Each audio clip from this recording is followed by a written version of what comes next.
السلام عليكم ورحمة الله وبركاته. إن الحمد لله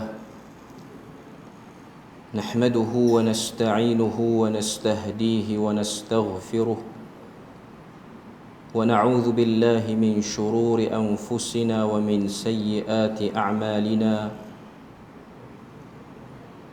من يهده الله فلا مضل له ومن يضلله فلا هادي له. أشهد أن لا إله إلا الله وحده لا شريك له وأشهد أن محمدا عبده ورسوله.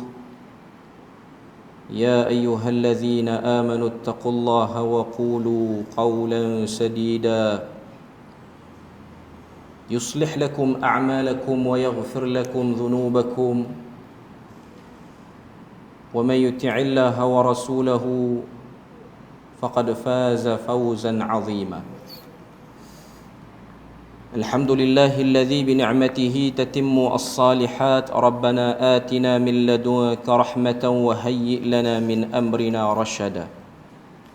اللهم آت نفسي تقواها وزكيها وأنت خير من زكاها أنت وليها ومولاها.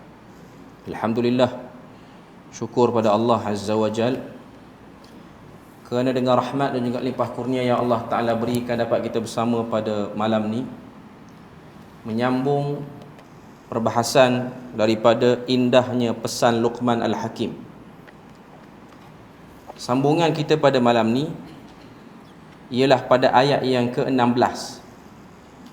Ayat yang ke-16 daripada surah Luqman. Kita masih lagi pada bab yang ketiga, pengajaran ayat secara umum. Ayat yang ke-16 pada malam ni insya-Allah kita akan masuk balik kepada pesanan Luqman Al-Hakim secara spesifik kepada anaknya. Cuma ada benda yang saya nak tambah pada perbahasan lepas. Kalau kita tengok ayat yang ke-14 dan juga ayat yang ke-15, di situ adanya idkhal ilahi. Idkhal ilahi kita dah sebut pencelahan Allah Azza wa Jal daripada ayat 12 sampai 19 tu umumnya kesemuanya ialah secara generalnya pesanan Luqman Al-Hakim. Tapi ada dua ayat di tengah tu tiba-tiba masuk yang tu bukan daripada Luqman Al-Hakim. Kita dah sebut sebelum ni bila mana ayat itu dimulai dengan wa wassaynal insan, kami wasiatkan kepada manusia. Ini ialah firman dan perintah Tuhan. Dan kita dah sebut wa wassayna ni disebut berapa kali dalam Al-Quran. Kebiasaannya perkataan ataupun kalimah wa wassayna ni membawa kepada berbuat baik kepada ibu bapa. Saya ada sebut sebelum ni bagaimana Al-Quran menyuruh untuk kita berbuat baik pada ibu bapa. Banyak ayat, bukan hanya ayat 14 dan 15 surah Luqman. Secara umumnya dalam surah Isra Allah Ta'ala sebut wa qada rabbuka alla ta'budu illa iyyah wa bil walidaini ihsana. Ditetapkan pada kamu untuk berbuat baik, untuk tidak mempersekutukan Allah Azza wa Jalla dengan suatu apa pun, dan seterusnya berbuat baik kepada ibu bapa. Okay. Saya dah sebut sebelum ni dalam syarahan sebelum ni, berbuat baik pada ibu bapa ni ianya perkataan khusus Tuhan guna ihsan. Dia tidak disebut dengan taat. Taat kita kepada ibu bapa ni taat muqayyad, iaitu taat yang terikat dengan sesuatu. Adapun taat pada Allah Azza wa Jal, ianya ialah taat yang berterusan. Ianya ialah taat yang mutlak. Lawan pada muqayyad ni maksudnya mutlak. Maknanya apa saja mari pada Allah dan Rasul, faham tak faham, logik tak logik, semua kena buat. Adapun apa yang datang, arahan yang datang pada ibu bapa, sekiranya dia tidak selari dengan apa yang disebut oleh Allah dan Rasul, kita tak wajib buat. Bahkan kita mengingkari. Kita dah sebut sebelum ni bagaimana Sa'ad bin Abi Waqqas mengingkari permintaan ibunya untuk dia meninggalkan agama Islam yang dia baru anuti. Okay. Di sana kalau kita tengok ada hadis yang diriwayatkan daripada Nabi sallallahu alaihi wasallam, iaitu hadis yang telah diriwayatkan oleh Ibnu Majah, diriwayatkan oleh Imam Ahmad daripada Aisyah radhiyallahu anha. Nabi sebut anta wa maluka li abika. Kamu dan harta kamu ialah hak milik, kepemilikan tunggalnya itu berada pada ayahmu. Nabi sebut, kamu dan harta kamu ialah hak milik ayahmu. Kalau kita tengok dari segi perbahasan hadis ni dulu, hadis ni telah berlaku khilaf di kalangan para ulama tentang darjatnya. Kebanyakan para ulama daripada yang dulu sampai sekarang, kebanyakannya, jumhur, hampir keseluruhan mengatakan hadis ini sahih, tapi dikuatkan dengan beberapa riwayat yang lain. Maknanya dari segi perbahasan, hadis ni bukanlah hadis yang terpencil, bukanlah hadis hasan, bukanlah hadis apatah lagi maudhu', bukan lemah apa semua, ianya hadis sahih.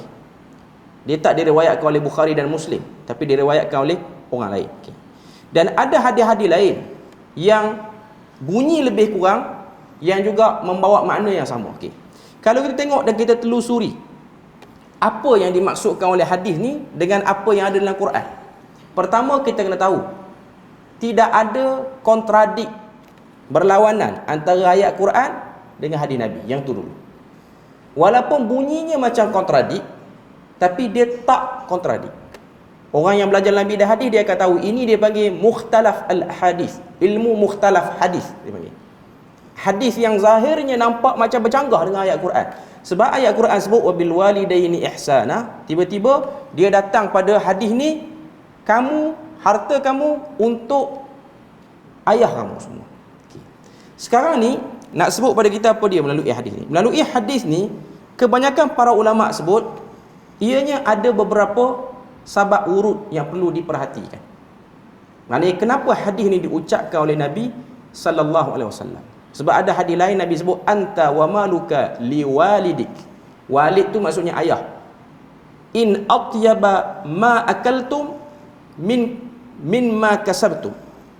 Sekiranya apa yang kamu makan dan dia minta, kamu kena bagi. Bahkan dalam hadis yang lebih panjang Nabi sebut, kalau ayah kamu meminta keseluruhan daripada hartanya, harta kita sebagai anak ni, dia nak semua, kita kena bagi. Maknanya kalau dia minta tanpa ada apa-apa desakan, umum dan zahir hadis tu. Okay. Hadis ni kalau kita tengok telah berlaku syarah yang cukup banyak oleh para ulama. Okay. Sama ada syarah dalam Sunan Ibnu Majah ataupun dalam Nailul Autar oleh Asy-Syaukani, dia sebut dalam hadis ni ialah kedudukan ayah tu istimewa.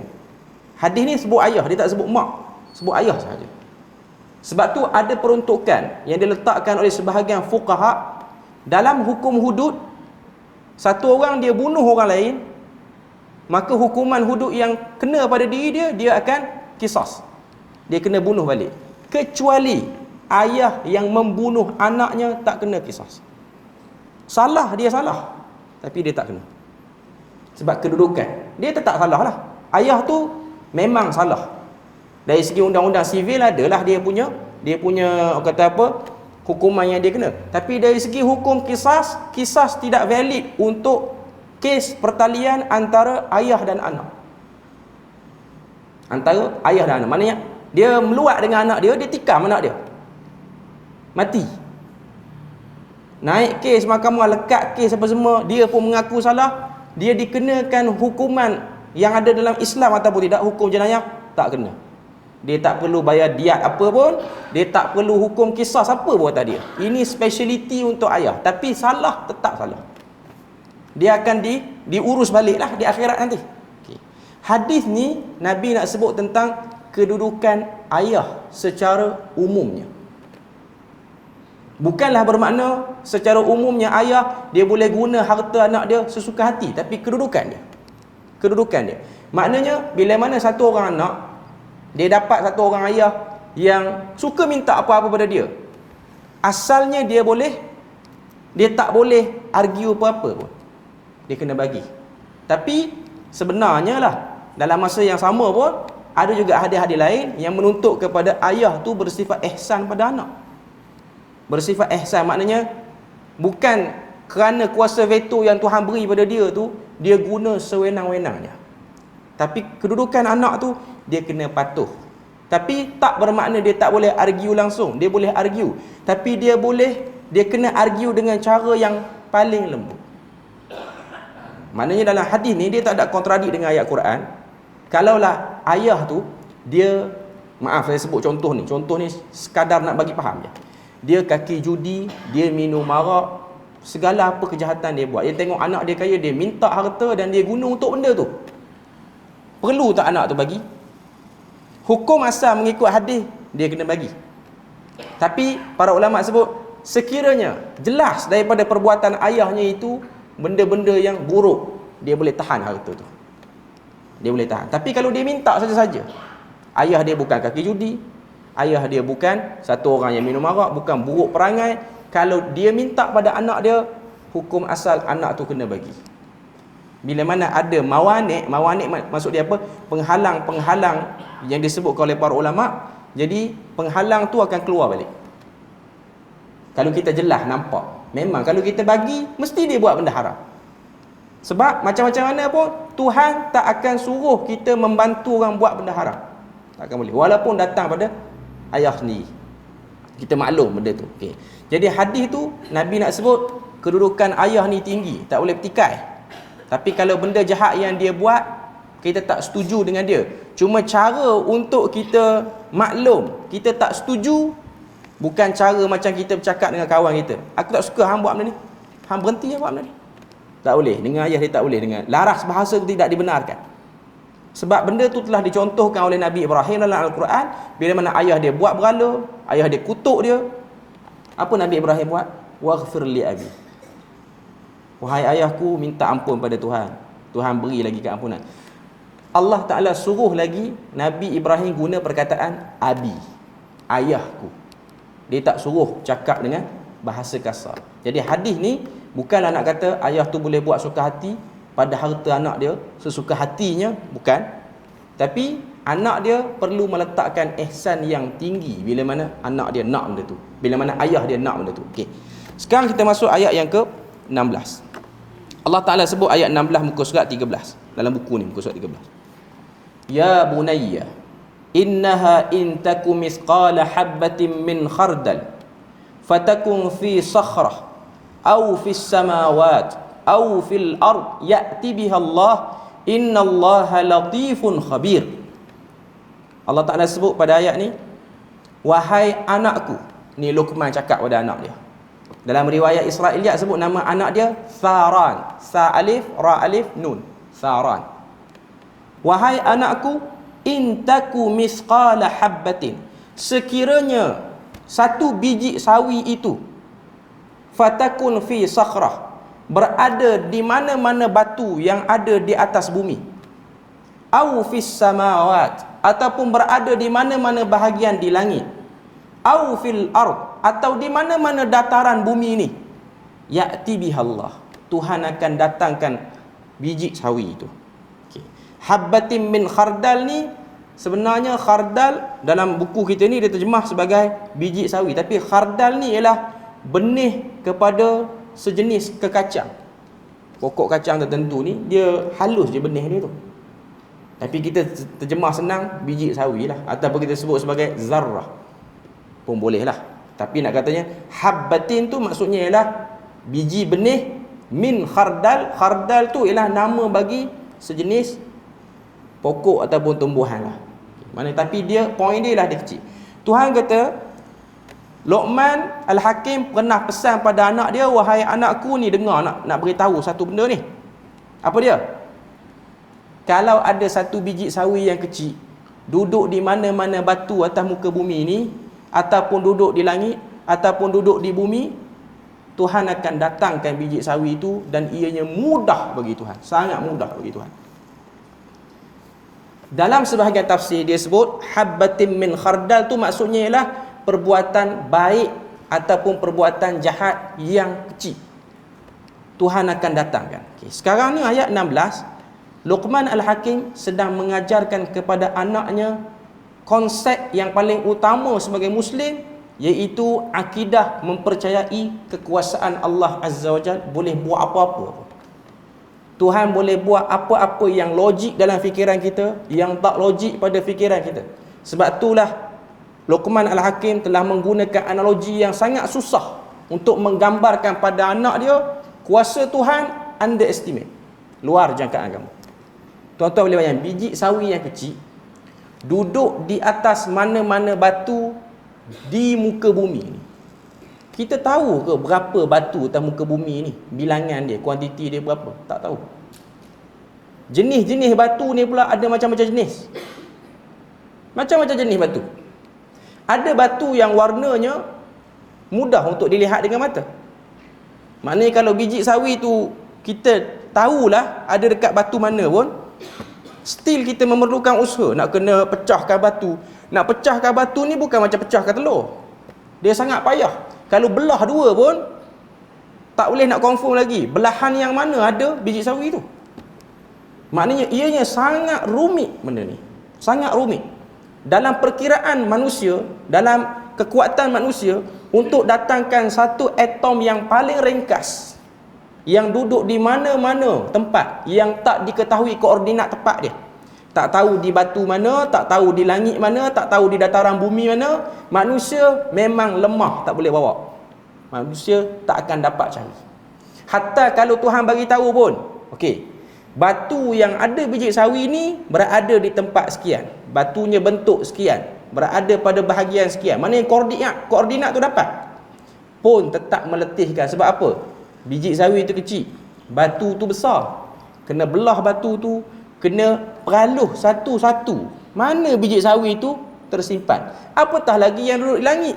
Kita languk tengok atas pun, kita tukar antara bintang ataupun cahaya satelit. Itu pun susah dah bagi kita. Itu pun sudah susah. Jadi Tuhan nak beritahu kepada anak dia, kamu buat jahat, kamu boleh sembunyi tara mana kemah kamu sembunyi, tak ada seorang manusia pun tahu, Tuhan akan boleh datangkan. Kamu buat baik, kebaikan tu tak ada siapa-siapa pun tahu. Kamu rasa stres, orang tak layan benda baik kamu buat sebab orang tak perasan benda baik yang kamu buat. Nanti akhirat Tuhan akan datangkan. Sebab tu penutup ayat yang ke-16 Tuhan sebut innallaha latifun khabir. Allah Ta'ala itu sangat-sangat latif. Latif ni maksud dia apa? Halus dan terperinci pengetahuannya. Latif ni maksudnya terperinci pengetahuan. Khabir maksudnya mendalam pengetahuan dia tu dan sangat berkemahiran terhadap satu-satu benda tu. Knowledge tu dia sangat-sangat mahir. Dalam Quran ni perkataan latif 7 kali diulang. 7 kali diulang. Dalam surah Al-An'am, ni surah yang pertama sebut perkataan latif. La tudrikuhul absar wa huwa yudrikul absar wa huwal latiful khabir. Yang kedua dalam surah Yusuf. Dalam surah Yusuf ayat yang ke-100, Allah Ta'ala sebut doa Nabi Yusuf ni ataupun perkataan Nabi Yusuf ni ketika mana dia dikeluarkan daripada penjara. Dia kata iz akhrajani minas sijni wa jaa bikum minal badwi min ba'di an nazagha asyaitani baini wa baina ikhwati inna rabbi latifun. Situ, itu yang kedua dalam Al-Quran. Yang ketiga surah Al-Hajj, Allah Ta'ala sebut alam tara anna Allah anzala minas sama'i ma'a fatusbihal arda mukhdarrah innallaha latifun khabir. Yang keempat surah Luqman. Maknanya surah Luqman ni ianya perkataan latif yang keempat. Yang kelima surah Ahzab. Surah Ahzab ni dia taklah perkataan latif tu secara jelas. Tuhan sebut innallaha kana latifan khabira. Seterusnya yang ke-6 surah Syura dan yang ke-7 surah Al-Mulk. Ala ya'lamu man khalaqa wa huwal latiful khabir. Cuma saya nak sebutnya ialah ke-7 tempat dalam Al-Quran ni yang sebut perkataan latif, dia biasanya akan digandingkan dengan khabir. Contoh surah An'am, wa huwal latiful khabir. Contoh surah Al-Hajj, innallaha latifun khabir. Surah Luqman, innallaha latifun khabir. Surah Ahzab, innallaha kana latifan khabira.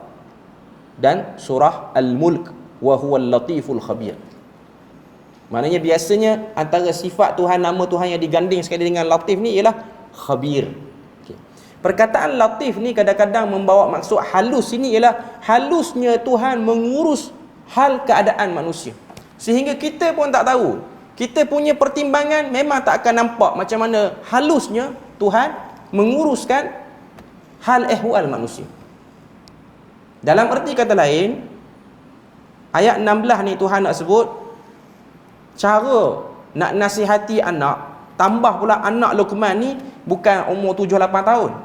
Dia anak yang meningkat remaja. Fata ni maksud dia apa? Remaja yang tak mampu lagi duduk asing dengan family dia, tapi dia remaja lah. Ni usia belasan lah kita sebut.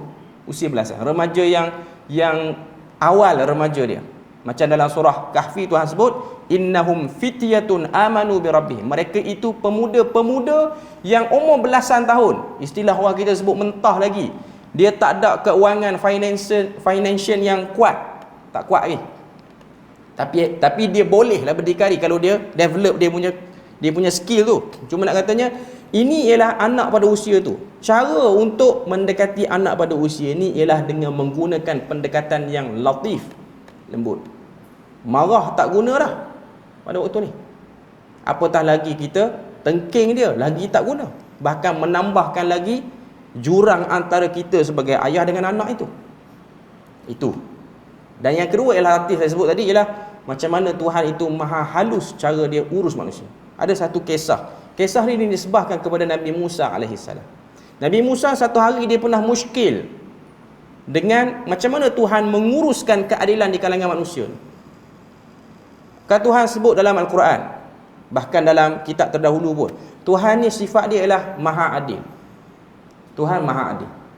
Tapi macam mana keadilan itu berlaku pada satu orang? Bila mana dia minta, dia naik munajat di Bukit Tursina, wahai Tuhan, tunjukkan pada aku keadilanmu macam mana. Riwayat ni riwayat Israiliyat, ada sikit orang kata apa isu lah, sahih tak sahih riwayat ni, tapi cerita dia tu menarik. Lalu Jibril turun dengan arahan Allah Ta'ala, beritahu dekat Musa, suruh dia pergi satu tempat, tengok peristiwa yang bakal berlaku di hadapan mata dia. Jangan kacau apa pun, biar je macam tu. Tengok je, aku suruh kamu jadi penonton je. Akhirnya Jibril bagi tahu koordinat dekat mana, pergi, dia pun pergi. Sampai satu tempat, dia tengok satu orang lelaki yang dia ni sihat, tak ada apa, dia elok saja. Tiba-tiba dia duduk di satu pokok, datang satu orang lelaki yang orang kata apa, berkuda. Lelaki yang berkuda, dia letak barang. Dia letak satu barang. Barang tu barang harta dia lah. Barang harta dia. Okay. Bila mana barang harta tu dia dapat, dia letak, yang kawan yang sandar tadi tu bukan harta dia, dia macam tinggal kat situ. Dia kata macam bagi pesan dekat lelaki ni, okey, kamu pegang barang ni. Dia pun belah pergi. Okay. Bila mana dia belah pergi, anak kepada lelaki yang sandar tu lalu, dia pun duduk tepi ayah dia. Bila mana dia tengok ayah dia tertidur, anak lelaki yang kecil tu, dia ambil, orang kata apa, dia ambil harta yang dibawa oleh lelaki berkuda tadi, dia pergi lari ke lain. Dia pergi buat lari ke tempat lain. Okay. Lepas pada tu, lelaki yang sandar tadi pun, dia bangkit, dia tengok harta dia tak ada, anak dia pun tak ada, dia pergi cari anak dia. Okay. Bila mana dia pergi cari anak dia, tiba-tiba datang satu orang lelaki buta dekat tempat lelaki tadi. Tuan harta tu patah balik, tanya, mana lelaki yang dengan harta tadi? Dia kata, tak ada orang sini. Tak ada orang. Sini tak ada orang. Aku datang, dia aku tak rasa ada orang. Dia buta tapi dia dapat rasa tak ada orang.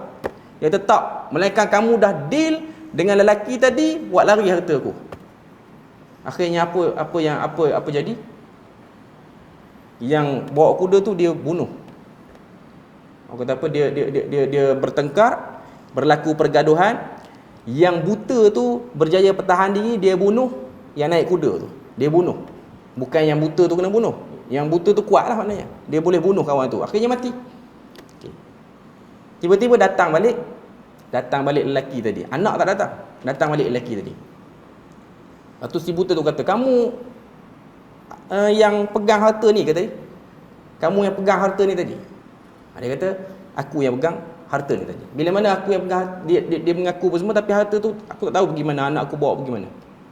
Akhirnya lelaki buta itu pun dia bergaduh, dia bunuh pula lelaki yang kedua. Dia buta tapi dia gagah semacam. 2 orang dah dia bunuh. Okey. Bila mana dia bunuh 2 orang, akhirnya si buta tu pergi satu tempat, dia dimakan oleh serigala dan dia mati satu kawasan. Selesai. Cerita yang Nabi Musa kena tengok dah selesai.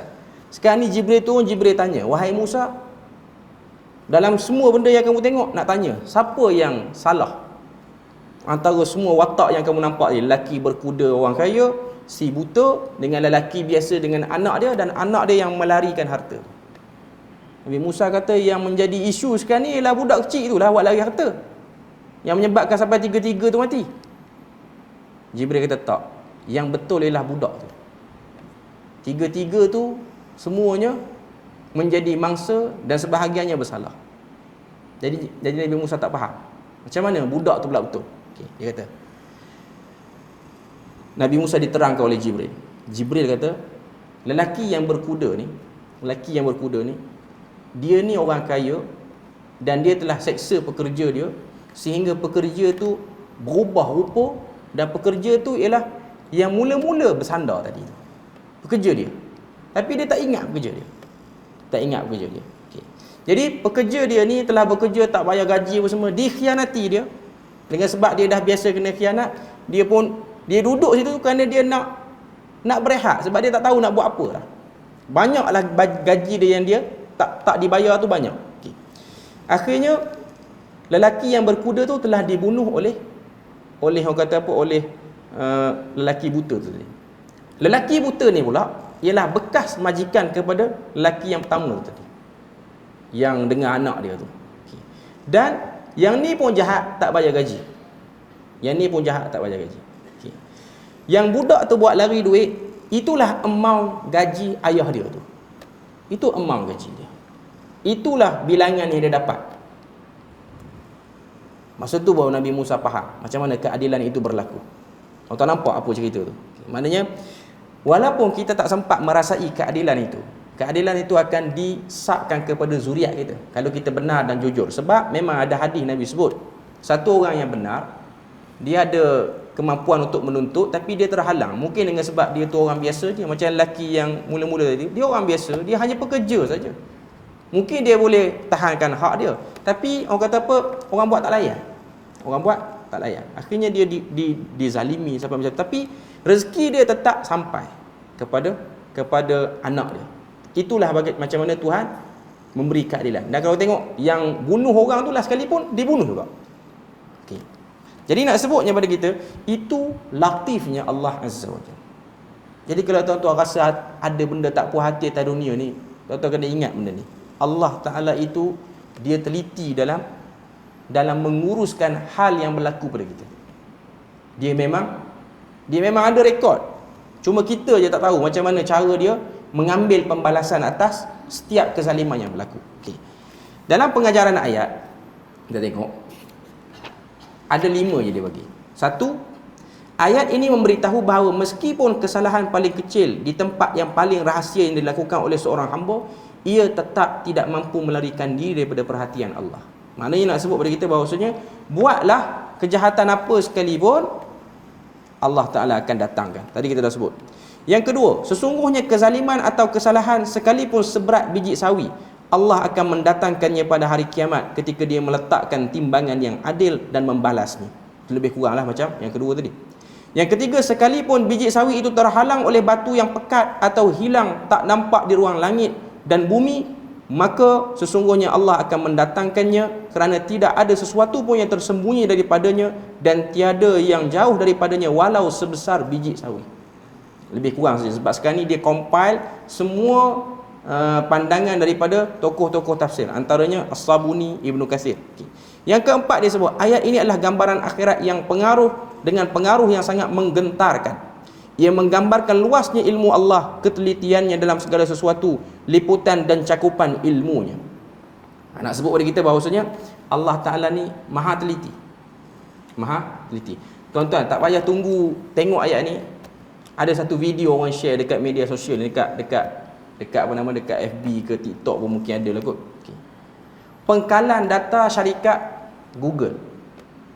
Syarikat Google punya pengkalan data, dia punya data-data dia ni, pengkalan data dia, semua mesej kita, screenshot kita disimpan di situ. Yang tu cerita dunia tu belum mati lagi. Tuan-tuan ada ingat delete hilang? Tak hilang dalam database dia, tak hilang. Dia boleh detect. Tuan-tuan boleh bayang teknologi tu manusia yang buat. Manusia buat. Segala apa, konspirasi apa, kita kutuk siapa, dalam grup WhatsApp mana, ada disimpan. Di database Google tu ada. Walaupun kita boleh clean history, se-clean-cleannya, tak masuk lah. No, dia boleh simpan. Sebab sekarang semua orang ada akaun Google, orang ada telefon, tak kira lah apa-apa pun, dia akan akses melalui itu.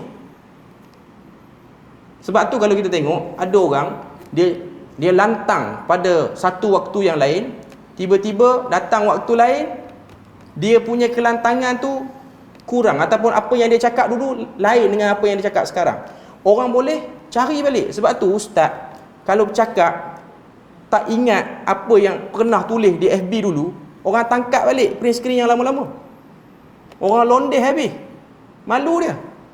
Sebab tu kita akan tengok ustaz yang sama, hukum dulu kata boleh, sekarang tak boleh. Dia orang sama je.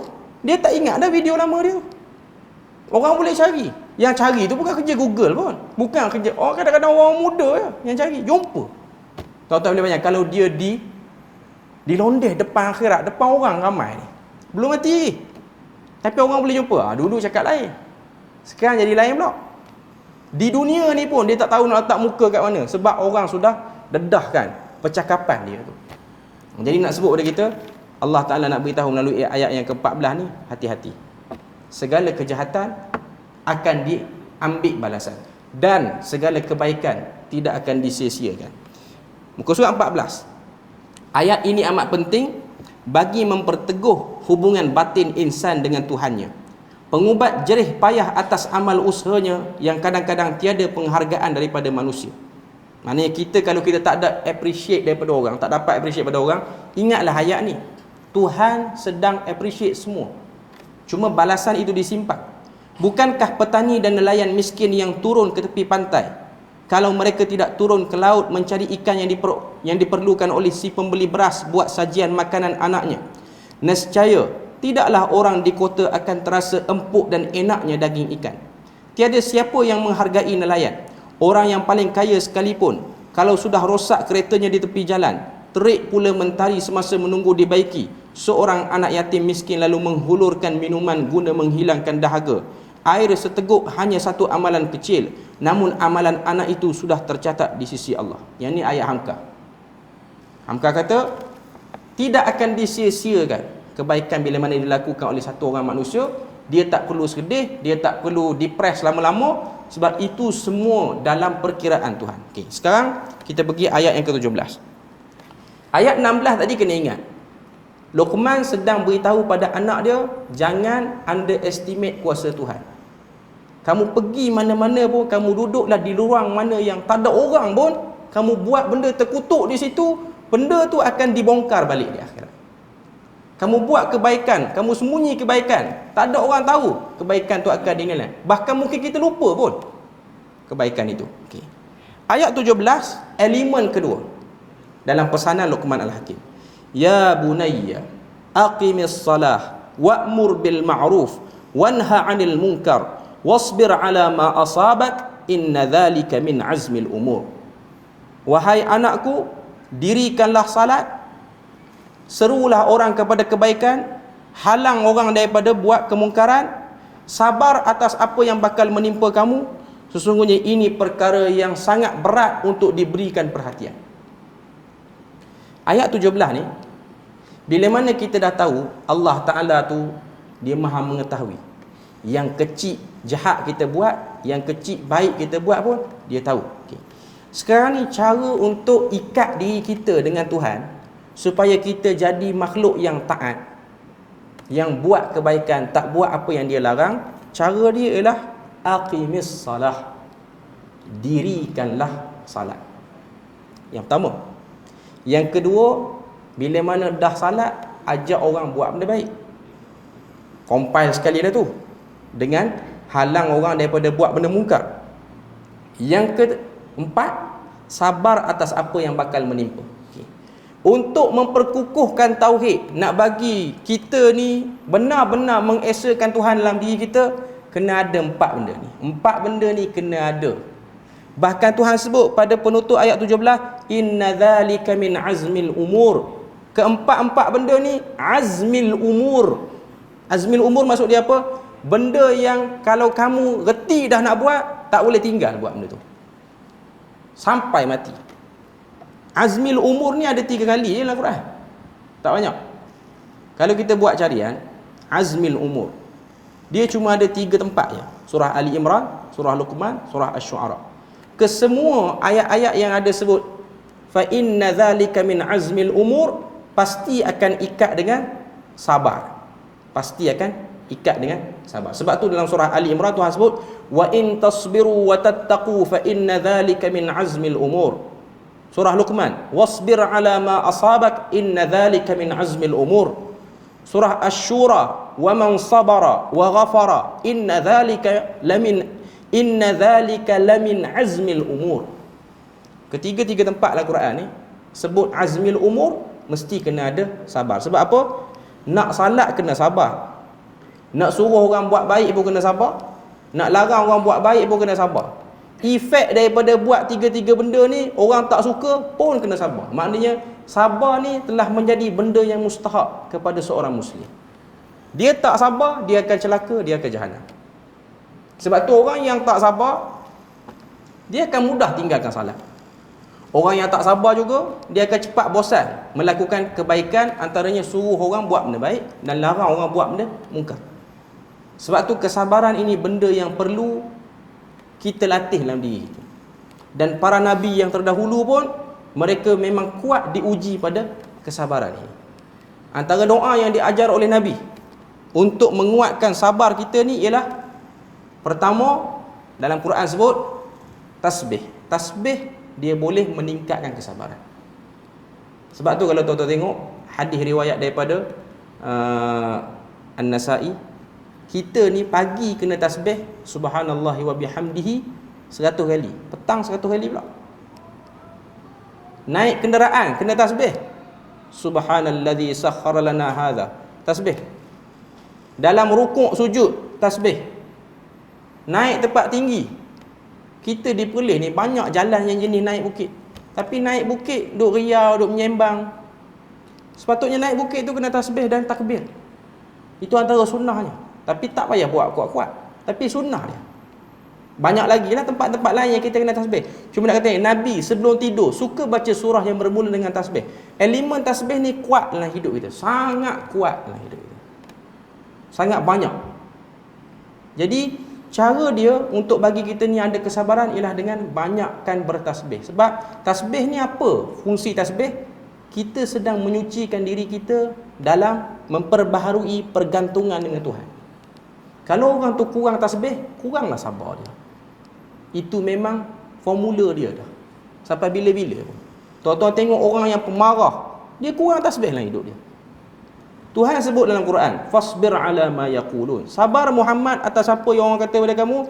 Wasabbih bil ashiyyi wal ibkar. Tasbih kamu pada waktu pagi dan petang pada aku, baru kamu boleh sabar. Sebab tu Tuhan kata sabar ini ialah azmil umur. Kita pergi lalu azan dulu. Okey, kita sambung sikit lagi beberapa poin lagi. Okay. Bila mana Luqman dia pesan pada anak dia dirikan salat. Cara untuk satu orang ni dia nak dirikan salat, dia kena banyak bertasbih dulu. Sebelum tidur, Nabi ajar kepada anaknya Fatimah untuk tasbih 33 kali. Dalam hadis tu sebut tasbih 33 kali, tahmid 33, takbir 34. Nabi kata siapa boleh buat, dia lebih baik daripada ada khadam. Ada khadam maksud dia apa? Ada pembantu. Tuan-tuan percayalah, tuan-tuan amal, tuan-tuan akan tengok perubahan fizikal yang sangat ketara orang yang buat benda ni. Saya cerita pengalaman peribadi sendiri. Kalau ada hari yang saya tertinggal, hari tu tak banyak benda boleh selesai dalam hidup saya. Tak banyak benda. Hari ni tuan-tuan pack, jadual saya hari ni pack. Sampai Kuit pukul 6.52 pagi. Saya habis main subuh terus saya pergi. Banyak kerja hari ni. Dan saya sampai rumah tadi pukul 6.28. 6.28 sampai rumah. Saya tak sempat baring apa pun. Tu Malaysia. Saya bukan nak kata saya amal selalu. Sebenarnya saya kata hari yang saya amal, saya tak rasa dia macam, orang kata apa, berat. Letih ada, tak nafi, letih tu ada. Tapi dia punya feeling tu lain. Dia punya feeling tu lain. Saya duk terfikir dah petang tadi, aku batal malam ni kuliah, tak larat. Sebab rektor tadi pun meeting macam tak nak berhenti dah. Saya duk risau, tapi Alhamdulillah. Saya duk curi-curi, study apa semua. Tuhan uruskan urusan. Sebab tu yang muda-muda apa semua ni, malam ni ada yang muda-muda ni. Okay. Jangan tinggal yang ni. Orang tanya kepada Ali bin Abi Talib. Orang tanya kepada Ali bin Abi Talib. Lepas kamu dapat amalan ni, kamu tinggal tak? Aku tak pernah tinggal. Walaupun pada malam berlakunya perang Jamal. Perang. Malam perang tu, tak tinggal yang tu. Sebab tahu dia punya kekuatannya. Dia punya keampuhan. Fizikal tu akan orang kata apa, akan terbimbing dengan baik. Nabi kata dia lebih baik pada khadam. Dia lebih baik pada khadam. Tapi syarat dia, buat dalam keadaan sedikit segar sebelum tidur. Jangan buatlah keadaan dah mamai-mamai. Kadang-kadang dia dah merapu dah. Dia sebut ujung-ujung dia tak cukup lah. Buat bagi cukup. Bagi cukup akan dapat. Kalau buat tak cukup, dia punya bateri dia tu sampai petang je. Itu dia collect lah. Cuma nak kata, Nabi dah janji. Nabi dah janji. Tapi pengalaman saya hidup buat hari-hari, dia memang ada kekuatan yang lain macam. Dia ada kekuatan yang luar biasa. Sebab saya tak relax elok lagi. Balik pada Penang semalam semua, saya tak berapa settle down semua lagi lah. Cuma nak katanya, ini semua pertolongan Tuhan lah. Tak dinafikan ini semua pertolongan. Cuma janji Nabi tak akan mungkiri janji. Tuan-tuan buat, tuan-tuan akan dapat. Okay. Cuma nak kata tasbih tu kekuatan. Tasbih tu ialah sebuah kekuatan. Dan yang kedua ialah salat. Bila mana satu orang tu salat, dia akan beri kesan pada apa? Dia berani suruh orang buat kebaikan dan dia berani larang orang buat benda mungkar. Tapi syarat, salat dia bukan di hujung waktu. Salat dia di awal waktu. Salat dia dilakukan dalam keadaan wuduk yang paling sempurna. Kalau orang lelaki, salatnya di masjid, baru dia akan berani. Sebab tu tuan-tuan tengok, orang yang benar-benar mendirikan salat di masjid, Tuhan beri pada dia kelantangan suara. Dia boleh cakap. Dia tak takut siapa-siapa. Dia tak peduli. Sebab dia ialah orang yang telah memenuhi jemputan Tuhan 5 hari, 5 kali sehari dia duk buat. Tuan-tuan bayang, ada orang dia dijemput oleh orang-orang besar mana, raja mana, sultan mana, dia seronok, dia suka. Ni kita hari-hari Tuhan jemput kita 5 kali sehari. Memanglah yang azan tu Bilal, tapi zahirnya ianya ialah jemputan pada Tuhan. Tak rasa bangga Tuhan jemput kita. Tuhan jemput kita. Ada orang lain jemput, dia 2 hari senyum. Pergi majlis raja panggil, 2 hari senyum. Raja tak tegur pun dia.